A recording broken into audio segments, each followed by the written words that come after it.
Kami ada 7 komoditas, Mbak, ya. Jadi pertama ada ikan bubara yang cukup terkenal nih di Ikan bubara yang biasanya dipancing-pancing ya, gitu Giant Trevally. Jadi kalau lihat di orang mancing itu seru lah. Nah, itu kita udah berhasil menihkan ini. Salah satu yang populer ya? Ya, betul.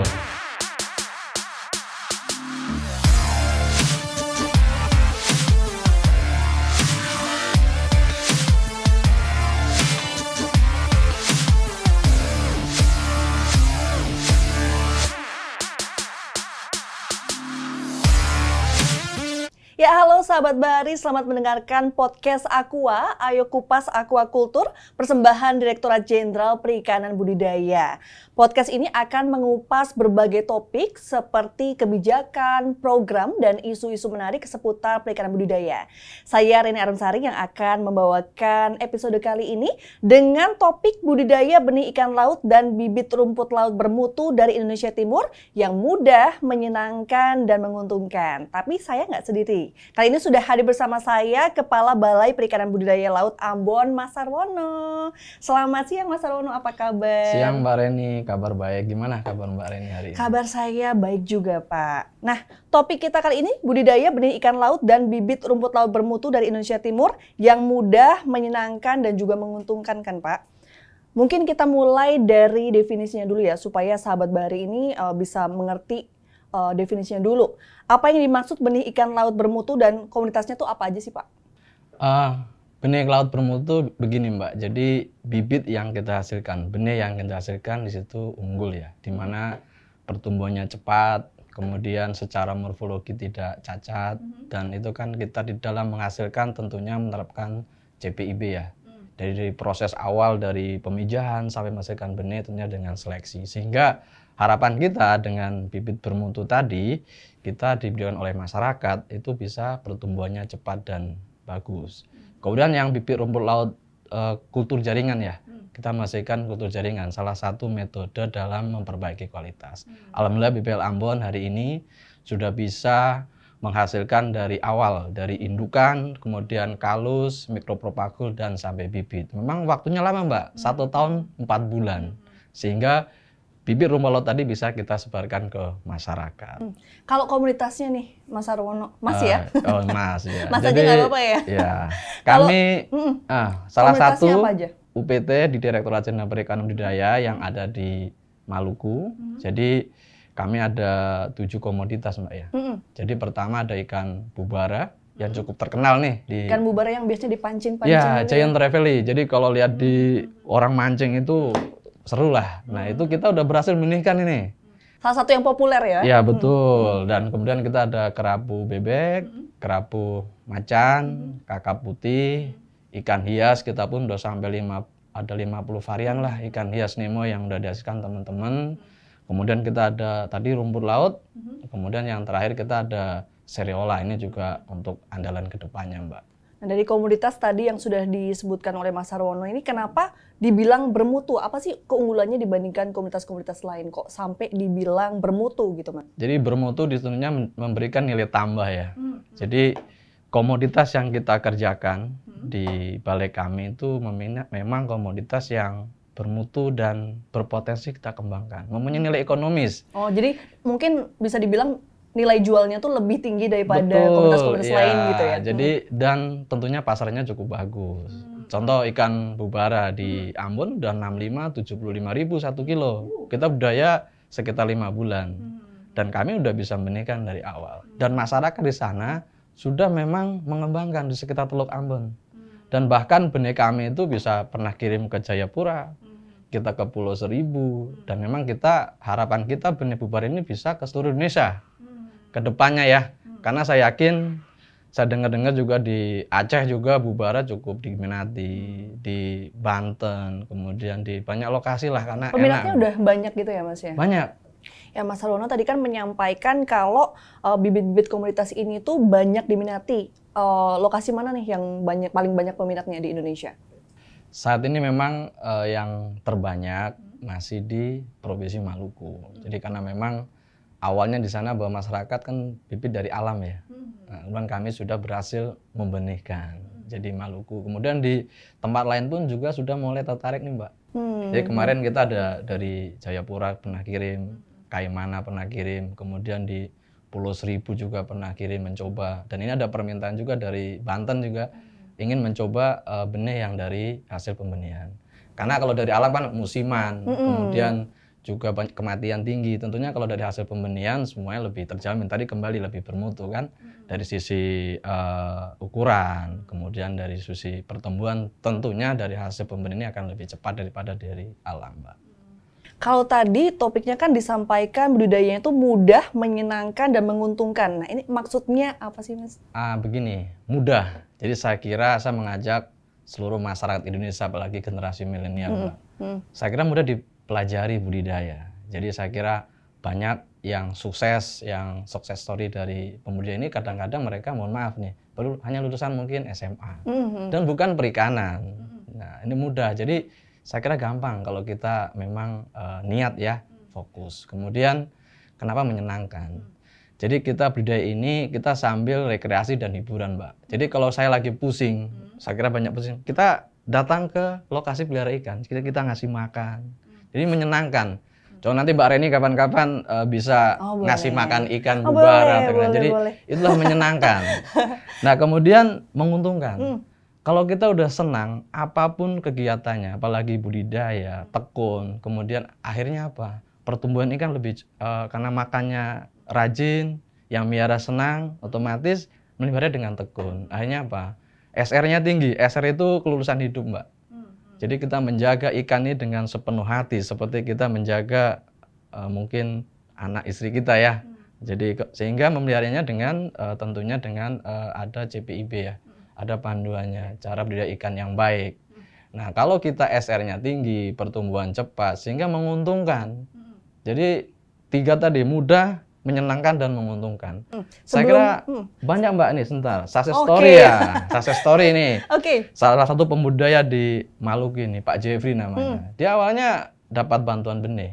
Lama-lama dia bisa bikin rumah makan di tengah laut, sekaligus budidaya ikan. Ada kakap putih, ada bubara, ada kerapu. Sehingga menjadi salah satu penghasilan bisa nyekolahkan anak dan sebagainya. Kemudian rumput laut nih, Pak Eko di Maluku Tenggara.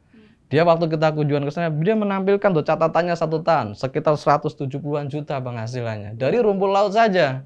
Nah, disitulah saya berharap bahwa masa Indonesia, generasi milenial, ayo kita budidaya. Jadi supaya mudah, menyenangkan, dan menguntungkan. Nah, tadi kan Mas Sarono bilang kalau ini tuh mudah. Mungkin bisa dijelaskan langkah-langkahnya gitu. Misalnya ada sahabat bahari yang mau nyoba, aku mau nyoba budidaya ikan, katanya mudah dan menyenangkan nih. Nah, awalnya tuh gimana tuh, Mas? Jadi yang pertama mungkin teman-teman bisa melihat sekarang kan zaman teknologi ya, YouTube ya. Jadi saya kira udah banyak tuh di YouTube bagian budidaya ikan. Kita milih komoditas yang mana nih? Mau tawar, payo, dan laut. Jadi kemudian jenisnya dulu berarti ya, Mas? Ya, contoh memilih jenis gitu. Ya, contoh misalkan pingin bubara nih. Bisa diketik lah. Kami juga ada di YouTube ya, bagaimana menghasilkan benih dan sebagainya. Kemudian kalau belum yakin, datanglah ke lokasi yang sudah berhasil. Silahkan datang ke Ambon. Kami senang sekali dikunjungi. Jadi bisa melihat dari indukan sampai budidaya. Kalau perlu ke masyarakat nanti saya antar ke pembudidaya. Nah, atau mungkin kita bisa telepon kami, kita juga ada hotline kami ya, ada website kami, kemudian ada customer service kami, nomor CS kami di pelayanan publik, bisa. Silahkan. Ada rekomendasi nggak ini pengambilan benihnya tuh di mana? Masyarakat tuh mau membeli benih atau mendapatkan benih ini tuh lokasinya di mana gitu? Bisa di Ambon sudah berhasil ya. Di Ambon ya? Ya, atau kalau saya lihat masyarakat juga kalau pada musim benih ya, mereka kan bisa pakai bisa dipancing atau bisa juga menggunakan jaring ya kalau ngambil dari alam. Tapi kalau mau tersedia sepanjang bulan silahkanlah ke Ambon gitu. Setelah sahabat bahari itu mendapatkan benihnya, lalu harus melakukan apa nih, Pak? Apakah harus menyediakan lokasi atau menyediakan apa saja tuh, Pak, untuk mengembangkan benih-benih ini? Ya, tentunya kita untuk budidaya bubara ini salah satunya ya, kita kan di laut ya. Jadi pertama kan kita wadahnya, karambanya. Betul. Jadi kita membuat karamba jaring apung, jadi supaya menjadi tempat budidayanya. Jadi setelah tersedia wadah budidayanya, Kemudian baru kita akan nebar bibit. Nah, secara teknologi kami bisa bantu lah. Nah, jadi bisa komunikasi dengan kami. Nah, tentunya di penentuan lokasi budidaya ini pertama Mbak, jadi tentunya lokasi yang tidak ada gelombang sepanjang tahun. Tentunya kita kecerahan ya, kita di atas 2 meter, 3 meter. Kualitas air saya kira wilayah Indonesia ini hampir bisa memenuhi syarat itulah. Jadi banyak lokasi lah. Dan saya kira di Direktorat Jenderal Perikanan Budidaya, di kami juga sudah ada spot-spot potensi budidaya. Saya kira dari Indonesia Barat, dari Aceh sampai Papua, saya yakin banyak sekali lokasi yang sangat bagus lah untuk kegiatan budidaya laut ya, Mbak. Lokasinya seperti apa tuh Pak yang direkomendasikan? Kalau misalnya mau mengembangkan benih itu kan harus punya karamba nih. Nah itu lokasi-lokasi yang potensial untuk mengembangkan benih itu di mana aja tuh Pak? Pertama tentunya saya sampaikan yang terbaik Teluk Mbak ya. Di Teluk ya? Ya, kenapa tuh Pak? Karena Teluk ini kan gelombang tidak besar ya. Supaya kita untuk menjaga wadah budidaya kita supaya tahan lama. Jadi kalau gelombang besar tentunya sarananya juga harus kuat, kemudian juga tidak tahan lama. Karena investasi kita di sana cukup besar Mbak. Jadi tentunya saya harapkan Teluk dan mudah dijangkau. Kemudian secara akses tadi mudah dijangkau tentunya masyarakat ini ya paling dekat dengan tempat tinggalnya. Kalau skala besar pengusaha bisalah di lokasi mana aja kan. Jadi sehingga kita lebih menekan kos dan mudah terjangkau. Dan tentunya dari sisi keamanan kalau dekat dari rumah, karena saya lihat rata-rata di masyarakat itu misalkan rumahnya di bibir pantai nih, bikin karambanya dekat dari lokasinya. Bisa ya Pak ya? Iya, sehingga mereka bisa bergantian nih antara bapaknya, kemudian istri mereka yang siapin pakan. Bisa jadi usaha keluarga gitu ya Mas? Betul. Nah itu saya yakin banyak mereka yang dari seperti itu untuk bisa sekolah, nyekolahkan anaknya. Kemudian ada yang sampai bawa haji dari hasil kegiatan budidaya. Ada haji rumput laut. Menguntungkan banget ya, ini potensinya besar betul, ya. Betul. Untuk Saya kira tinggi. butuh keseriusan aja Mbak dan semangat yang tinggi Mbak.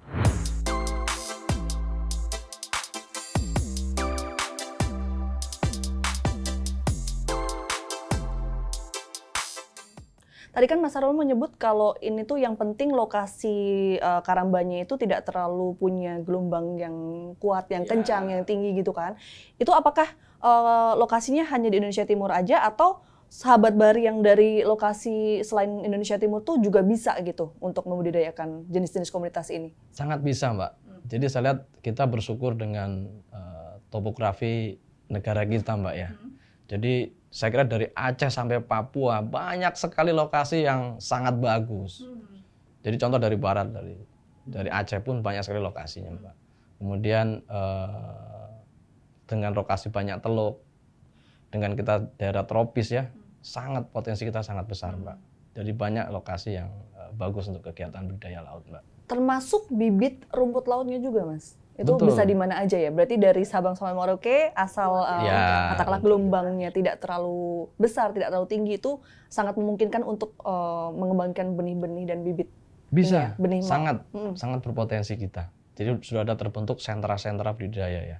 Jadi kita pun di Direktorat Jenderal Perikanan Budidaya untuk mendorong budidaya kita ada modeling ya. Modeling komoditas tertentu lah, contoh rumput laut. Jadi kita ada di Wakatobi ya. Nah kita juga ada kampung perikanan budidaya sesuai dengan komoditas yang dikembangkan. Ada kampung kerapu, kerampung lobster, kampung rumput laut. Jadi kampung kakap putih. Jadi ini yang untuk mendorong bahwa produksi kita secara nasional bisa meningkat dan tentunya bisa mensejahterakan masyarakat Indonesia dari kegiatan budidaya. Oke. Kalau tadi kan kita sudah banyak membahas soal gimana membudidayakan ikan dengan komunitas-komunitas unggul ini sangat mudah, menyenangkan dan menguntungkan. Tapi kan pasti ada tantangannya kan ya Mas. Nah, itu tantangannya apa aja tuh untuk membudidayakan komunitas-komunitas unggul dan bermutu ini? Yang pertama tentunya kita sebelum budidaya tentunya pasar ya. Pasar kita harus bentuk. Jadi makanya kita harus mengajak semua stakeholder di dalam kita memasarkan hasil produksi kita.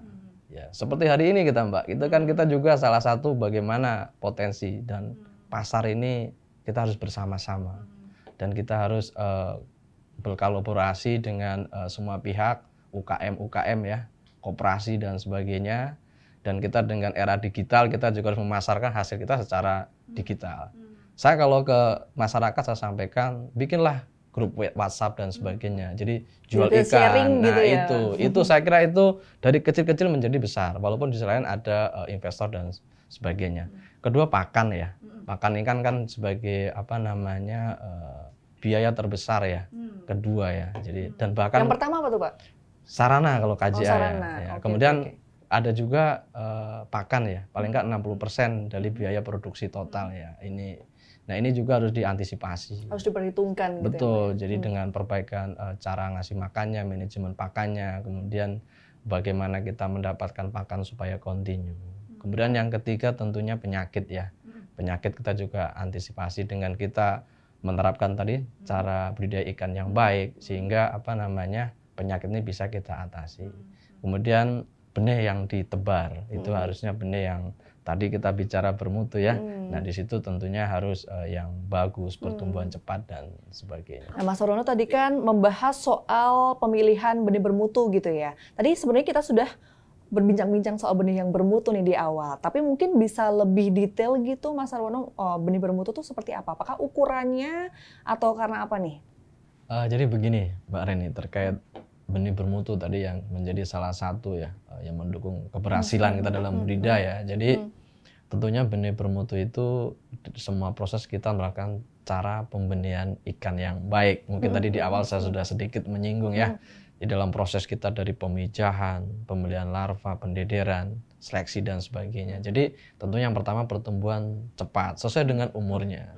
Ukurannya seragam, secara morfologi lengkap, Mbak. Artinya lengkap apa? Tidak cacat ya. Tapi kadang ikan benih ini yang kita hasilkan kadang-kadang mohon maaf ekornya agak belok dikit. Nah ini kita seleksi.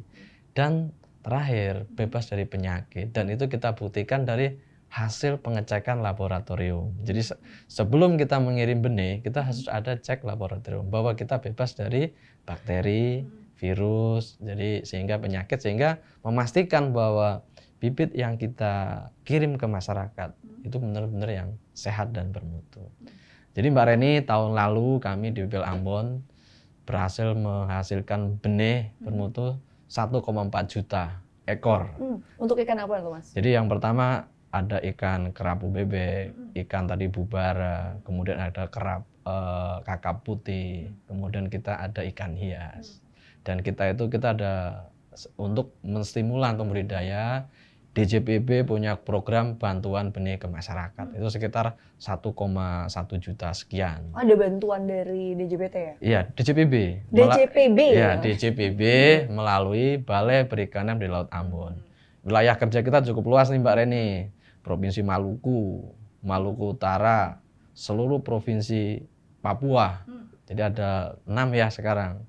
Kemudian kita juga sebagian di provinsi di Sulawesi. Jadi kita cukup luas nih wilayah Indonesia Timur. Jadi kita berikan untuk menstimulasi kepada masyarakat supaya melakukan kegiatan budidaya laut. Banyak yang sudah sukses tadi Mbak. Tadi sampai di awal ada Pak Jeffrey ya, sudah sukses. Kemudian di lokasi lain juga banyak yang sudah sukses terkait. Menarik tuh kalau ada bantuan gitu ya. Kalau misalnya sahabat Bahari yang mau mengambil atau mendapatkan benih-benih bantuan dari pemerintah itu gimana tuh Pak? Kita tentunya ada juknis Mbak ya, yang disahkan, ditetapkan oleh Bapak Dirjen Perikanan Budidaya. Nanti dari situ kita bisa mengajukan proposal ke kami atau menghubungi di website kami, atau kita ada nomor telepon CS kami ya. Jadi nanti bisa berkirim ke kami. Tentunya setelah itu kami akan melakukan identifikasi dan verifikasi. Karena kita tidak mungkin dong dia dapat tahun ini, tahun depan dapat lagi. Jadi harus bergantian. Nah kita secara teknis nanti kalau kita udah berikan, kita dampingi juga. Syaratnya apa aja tuh Pak untuk mendapatkan bantuan? Tentunya yang pertama berkelompok ya. Minimal 10 orang, kemudian disahkan minimal 5 sampai 10 orang. Ya, 10 orang minimal. Oke. Ya. Kemudian minimal 10 orang. Udah disahkan oleh lembaga terendah minimal desa. Jadi desa, jadi bahwa itu udah kelompok, kemudian bisa kecamatan, kabupaten, dan syukur-syukur udah berbadan hukum, berbentuk koperasi. Nah tentunya Kalau seandainya belum melakukan kegiatan serupa, tentunya nanti akan kita bimbing. Jadi supaya nanti berhasil dalam kegiatan budidaya. Dan itu terus berlanjut, Mbak. Jadi komunikasi kita pasti kita dari grup WA dan sebagainya supaya memastikan bahwa masyarakat ini bisa kita dampingi dengan baik. Kalau lokasi pengambilan benih bantuan ini di mana aja tuh, Mas? Kami bisa dari balai nanti yang mengantar, Mbak. Jadi justru mengirimkannya bisa via email atau apa gitu ya? proposalnya. Proposalnya bisa dikirimkan lewat lewat WhatsApp, ya? bisa. Nanti kalau sudah katakanlah di ACC gitu ya, itu Iya. benihnya akan dikirimkan ke lokasi dari pengirim ya? Dari balai. Jadi nanti balai kami BPL Ambon yang mengirim sampai lokasi. Sampai lokasi mereka gitu Iya. ya, yang sudah di ACC. Betul, memastikan benih sampai lokasi hidup. Jadi contoh kami itu ngirim benih sampai ke Raja Empat. Jadi kerapu bebek kapan hari kita ngirim 3.000 sampai Raja Empat, Mbak. 4 hari, Mbak, pakai kapal laut. Kita biasanya ke Maluku Utara sampai ke Taliabu, Halmahera Selatan. Kemarin di Makassar juga sampai Bone.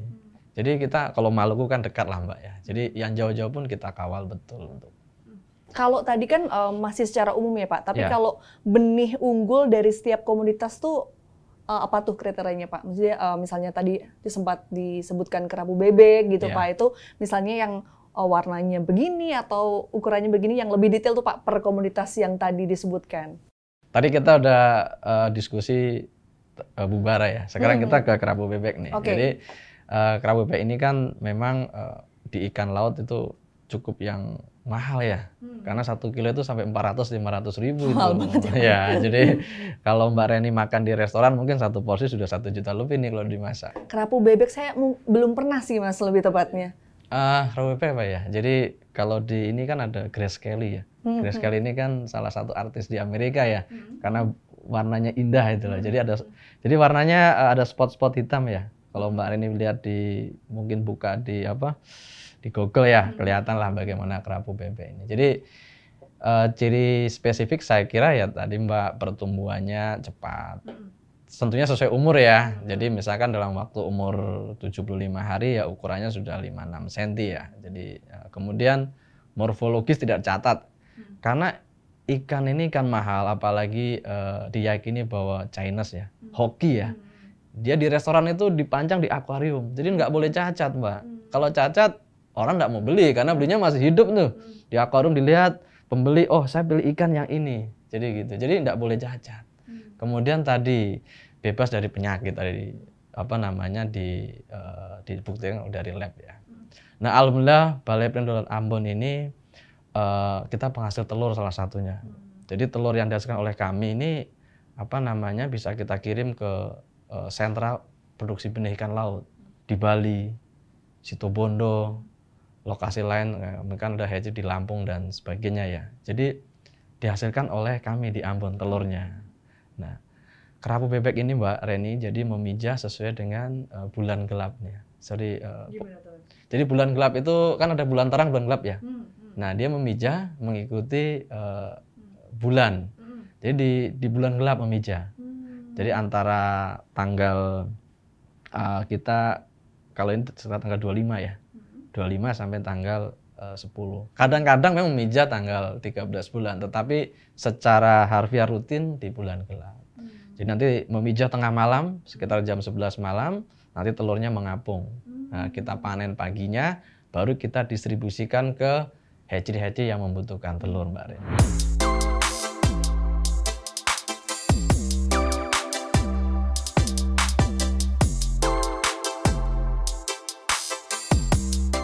Jadi sudah 2 komunitas, ada komunitas lain yang unggulan gitu yang mau dijelaskan lebih detail lagi, Mas? Ini rumput laut ya. Jadi tadi kan kita udah bicara ikan ini. Walaupun kita kakap putih banyak juga produksinya, Mbak. Saya kira tempat lain juga ada. Ikan hias kita pun sudah 50 varian lebih dihasilkan oleh teman-teman. Yang unggulan ya? Nah, Ada iya. 50 varian ya? Iya, iya. Kalau rumput laut ada berapa komunitas tuh yang unggulan tuh? Kalau rumput laut kita baru satu jenis ya, Cotoni ya. Apa namanya? Eucema cotoni. Ya, ini salah satu ikan karaginan. Jadi kita bersama-sama ada 6 UPT lain ya, selain Ambon kita ada Lampung, ada Jepara, Situbondo, Lombok, kemudian ada takalar. Kami Ambon ini salah satunya menghasilkan rumput laut bibit kultur jaringan.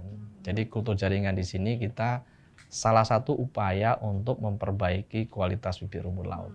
Dan alhamdulillah Ambon dari tahun 2022 kemarin kita sudah bisa menghasilkan secara rangkaian ya. Dari awal, dari indukan, kemudian kalus, mikropropagul sampai bibit, Mbak. Nah, kultur jaringan ini mempunyai kelebihan, jadi secara ini lebih toleran bibitnya, Mbak, dibandingkan bibit yang belum kultur jaringan. Kemudian pertumbuhannya lebih cepat pada saat musim tanam. Berapa lama tuh, Pak? Kalau ini kita bicara dari awal memproduksi bibitnya, dari Pak, ya. awal pembenihan gitu. Dari indukan kita butuh 1 tahun 4 bulan. 1 tahun 4 bulan 16 bulan, Pak. Jadi kita memang dari kita menghasilkan kalus itu kan butuh 3-4 bulan. Kemudian dari mikropropagul, kemudian planlet, Mbak. Nah, dari planlet ini kita butuh 10 bulan sampai 12. Kemudian kita dari planlet yang beratnya 0,2 gram, kita tanam di laut, Mbak. Itu butuh waktu 4 bulan sehingga menghasilkan 200-300 gram satu rumpun. Kalau sudah dewasa siap dipanen itu biasanya per tahun berapa kali panen sih, Pak, untuk rumput laut jenis yang ini? Jadi kalau di masyarakat tadi kita untuk kita pembesaran, kita untuk bibit 25 hari sampai 30 hari, Mbak. Jadi itu beratnya bisa 3 sampai 5 kali lipat. Nah, kemudian kalau kita untuk dipanen dikeringkan itu 40 sampai 45 hari. Jadi bisa 6 kali lipat. Nah, lokasi tertentu malah bisa 8 ya. Pada saat musim tanam ya. Karena rumput laut ini ada musim tanam. Musim tanam itu di mana waktu produksi terbaik, Mbak. Karena rumput laut ini tergantung dengan cuaca, tentunya tergantung dengan iklim setempat ya, terutama suhu dan arus di lokasi budidaya. Harus yang ombaknya kecil juga, Pak, kalau untuk rumput laut ini atau bagaimana? Kita lihat arus paling enggak ya 0,25 atau 0,5 meter per second ya, per detik ya, dimana ini ada angin supaya rumput laut ini dia akan terayun ya, sehingga tidak ada kotoran atau apa yang nempel di permukaan tubuhnya. Supaya tidak terinfeksi gitu ya, Mas ya? Bukan, kalau dia ada yang menempel tidak dibersihkan, partikel itu nanti akan menutup untuk fotosintesis. Jadi lama-lama dia patah. Nah, disinilah peran arus sama angin dan suhunya terbaik itu di bawah 28-29. Jadi kalau suhu di bawah 28 biasanya pertumbuhan bagus. Kalau nanti katakanlah rumput laut ini sudah dipanen, itu apakah harus ditanam dari benih lagi atau cukup dibiarkan tumbuh saja gitu, Mas? Nah, setelah dipanen nanti sebagian tadi kita harus punya 2 tempat nih. Di sini ada khusus bibit yang umurnya tadi 30 hari, Mbak.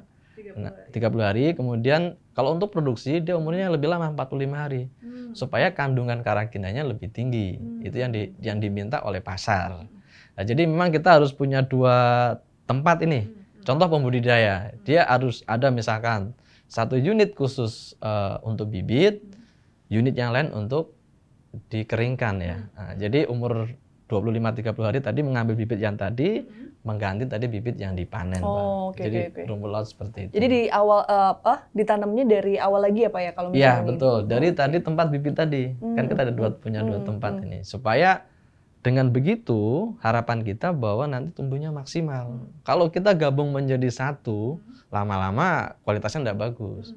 Makanya kita terjaga gitu ya, betul. Makanya dengan upaya menggunakan bibit rumput laut kultur jaringan yang sudah kami sebarkan ya ke tempat-tempat lokasi, harapan kita bisa menjawab tantangan bibit rumput laut kita yang pertumbuhannya lambat dan sebagainya. Dengan kultur jaringan sudah beberapa uji multi lokasi kita di beberapa lokasi menunjukkan lebih baik dibandingkan yang lokal, dan dia lebih toleran terhadap perubahan cuaca. Di musim tanam dia lebih cepat pertumbuhannya dan hasil cek karakinnya dia lebih tinggi. Jadi kalau karakin yang hasil kultur jaringan di antara 36-40, yang lokal di kisaran 28-30-an. Jadi dari keunggulan tadi jadi kami bisa mengambil sedikit kesimpulan ya, bahwa dengan bibit laut kultur jaringan bisa menjawab tantangan terkait kualitas bibit, ketersediaan bibit yang kurang dan sebagainya. Dan sampai hari ini Mbak Reni, kita masih terus berupaya mengembangkan, memperbanyak, memperbaiki, dan kita terus continue memproduksi bibit rumput laut kultur jaringan. Dan ini bisa di seluruh Indonesia juga lokasinya ya Mas ya? Bisa. Jadi kami sudah menyebar sudah cukup banyak lokasi ya.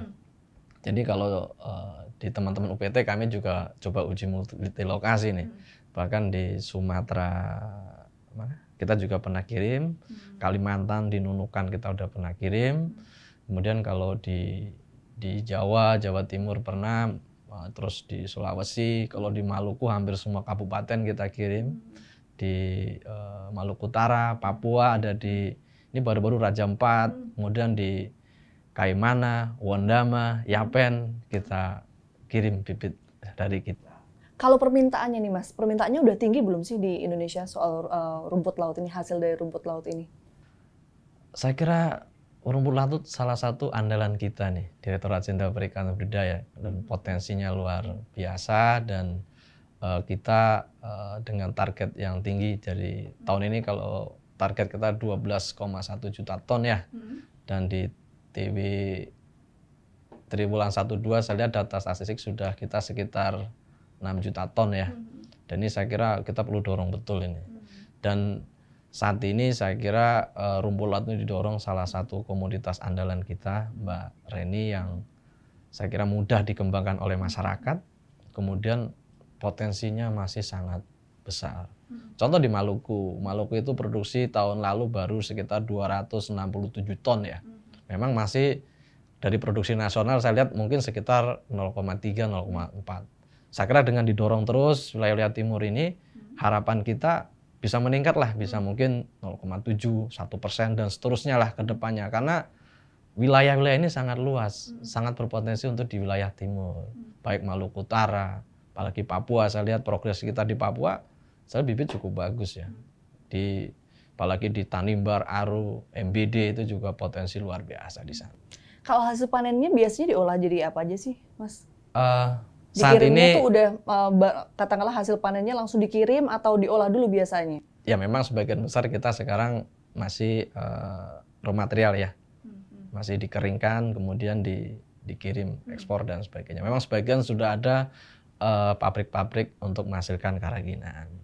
Jadi kalau olahan cukup terkenal di Lombok nih Mbak, coba kalau Lombok dodol rumput laut. Dodol rumput laut? Ponik, cukup terkenal itu. Jadi untuk bikin... olahannya biasanya manis gitu ya Mas kalau rumput laut ini? Enggak manis, tapi ada khasnya Mbak. Oh, ada khas. Jadi cukup terkenal nih kalau ke NTB silakan Mbak Reni mungkin mencicipi dodol rumput laut tuh di Ponik nih. Jadi selain tadi produk karaginan yang sangat dibutuhkan di farmasi, terus kemudian bahan makanan dan sebagainya, jadi ya diproduksi langsung, jadi dodol pun sangat diminati oleh masyarakat Mbak Reni.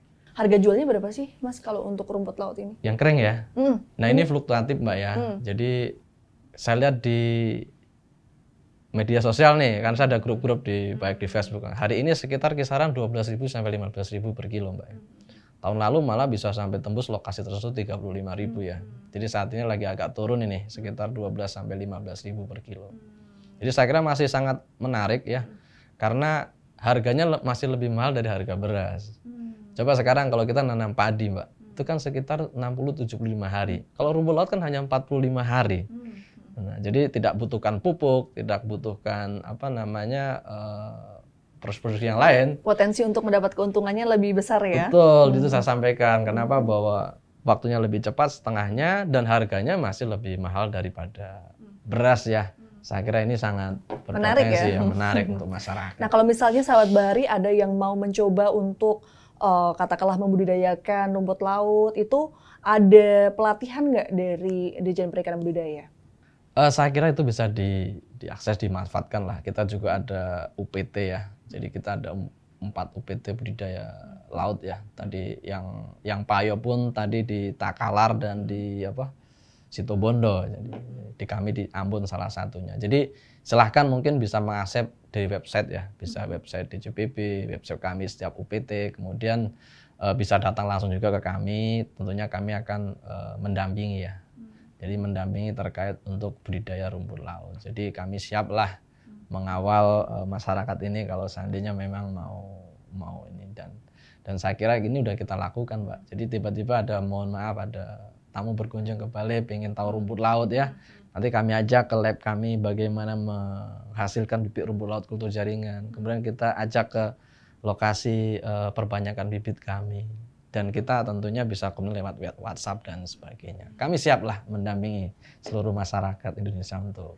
Nah mungkin terakhir tipsnya Pak, untuk kalau misalnya membudidayakan rumput laut ini ada yang harus diwaspadai atau harus seperti apa gitu Pak untuk yang khusus benih rumput laut unggulan ini? Jadi tipnya yang pertama tentunya tadi lokasi ya, kita dicari, tentunya kita harus mencari lokasi yang tepat ya. Jadi tepat di sini di mana bahwa lokasi tersebut usahakan di teluk ya, jangan terbuka sehingga sarana tadi budidaya rumput laut kita misal dengan longline atau dengan metode rakit atau patok dasar kalau. Jadi kita cari lokasi yang gelombangnya jangan terlalu besar. Jadi sehingga sarana kita akan awet ya. Nah, kemudian kita cek Mbak dari arusnya, kualitas airnya dan sebagainya. Dan yang terakhir kita juga harus mencoba nih. Mencoba kapan musim tanamnya. Karena jarang kita menemukan musim tanam sepanjang tahun bagus. Apakah di berbeda lokasi musim tanamnya akan berbeda gitu? Berbeda. Oh gitu. Jadi berbeda karena itu berpengaruh terkait unsur hara yang dibawa melalui arus ya Mbak ya. Berarti harus berani mencoba ya. Betul, tetapi biasanya kalau kita koordinasi mungkin dengan dinas, dengan kami mungkin kita melihat nih, kita cek dulu. Nah, dan kita mengembangkan lokasi, banyak kok lokasi yang sudah ada budidaya tapi perlu pengembangan lebih luas. Nanti kami akan mengarahkan Pak. Contoh di Maluku nih, di Maluku Tenggara saya kira potensi luar biasa. Maluku Tenggara, kemudian kita ada di Tual, kemudian kita ada di Aru, kemudian kita ada di MBD. Jadi ini lokasi masih berpotensi dikembangkan. Di Seram, SPP juga. Jadi saya kira dengan komunikasi dengan kami nanti kita juga akan mengarahkan lokasi-lokasi memang sudah dicoba oleh masyarakat, tinggal dikembangkan lebih besar lagi begitu Mbak.